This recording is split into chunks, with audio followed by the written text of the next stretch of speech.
Good afternoon, everyone. The President of the General Assembly, Philemon Yang, will convene plenary meetings of the 10th Emergency Special Session of the General Assembly on Wednesday, the 4th of December at 3 p.m. and Wednesday, the 11th December at 10 a.m. in accordance with Resolution 377, 1950, Uniting for Peace. This follows the veto cast by a permanent member of the Security Council on the 20th of November on a draft resolution on the Middle East. At a special meeting today, organized by the Committee on the Exercise of the Inalienable Rights of the Palestinian People to mark the International Day of Solidarity with the Palestinian People on the 29th of November, the President of the General Assembly stressed that the Israeli-Palestinian conflict will only end when both Israelis and Palestinians are able to live side by side in their own sovereign, independent states in peace, security, and dignity.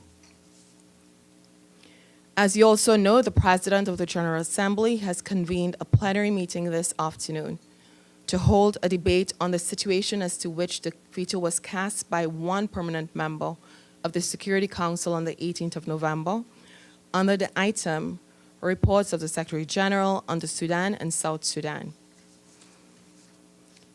At the high-level meeting convened by the President to mark the 25th anniversary of the International Day for the Elimination of Violence Against Women yesterday, he urgently called for bold actions to address the root causes of violence against women and girls and highlighted the pivotal role of men and boys in advancing gender equality.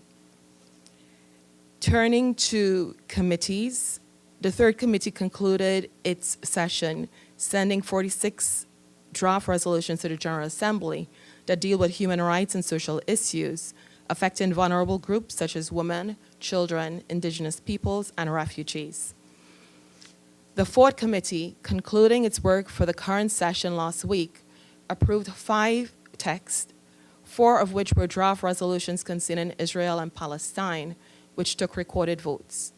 The committee adopted a total of 33 draft resolutions and 5 draft decisions over the course of 29 formal meetings. The fifth committee held informal meetings last week and discussed a pattern of conferences, including the structure of meetings and the future of remote participation, as well as the Committee for Program and Coordination reports. And with regard to the sixth committee held its final plenary meeting last Friday, where it took action on all the draft resolutions tabled for the sessions. Moving on to appointments, the President of the General Assembly has appointed His Excellency Mr. Fergal Mithen, Permanent Representative of Ireland to the United Nations, and Her Excellency Mrs. Agnes Mary Chimbiri Moland, Permanent Representative of the Republic of Malawi to the UN, as co-facilitators of intergovernmental consultations on the organizational arrangements and modalities for the high-level plenary meeting to commemorate the 30th anniversary of the World Program of Action for Youth, which will take place during the general debates of the 80th session of the General Assembly in 2025. Last week, the President met the incoming President of the UN Security Council, Her Excellency Linda Thomas-Greenfield, Permanent Representative of the U.S. to the UN. They discussed the situation in Gaza as well as Sudan and the need to continue working on reaching a ceasefire. Just to note that the informal meeting of the plenary to hear a briefing on solutions to internal displacement scheduled for the 4th of December has been postponed.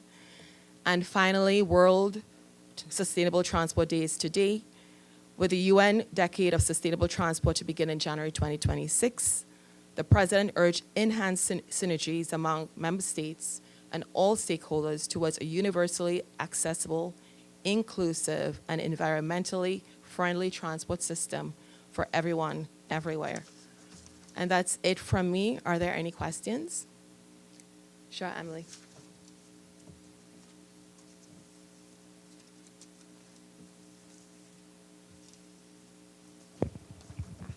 Thanks, Sharon. Just on the 10th emergency session, why is it today is 1 week apart? This is what was the in terms of the schedule, this is what was able to take place because of scheduling priorities.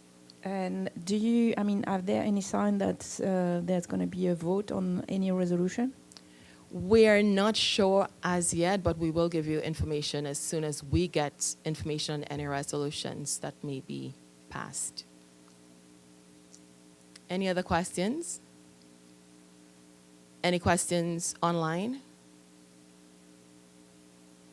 Thank you.